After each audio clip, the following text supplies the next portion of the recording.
नमस्ते प्रणाम। हम बानी भोजपुरी लोक गायक अनूप अनंत और एगो गाना आप सबके बीच में भेजे तनी माई के दुलार।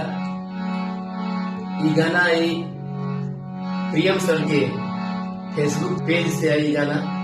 आप लोग ज्यादा से ज्यादा ये गीत के सुनी सके और प्यार दुलार आशीर्वाद दे सके। कई बार वो जग में माई बिना केहू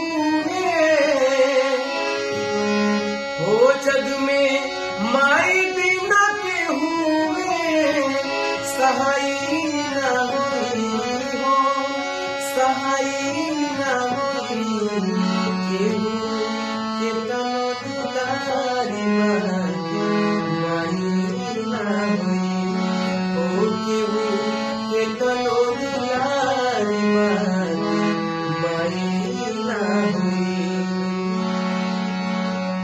सुख दुख दिनवारतिया सहले, मुख से कबहू कुछ ना कहले हो। सुख दुख दिनवारतिया सहले, मुख से कबहू कुछ ना कहले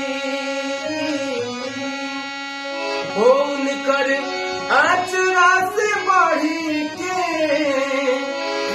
हो, उनकर आचरा से बढ़ी के रजाई ना होई हो, रजाई ना होई केहू कतनो दुलारी माई ना होई हो, केहू कतनो दुलारी माई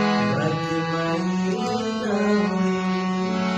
माई तो माई है भैया, आशीर्वाद यही सब है।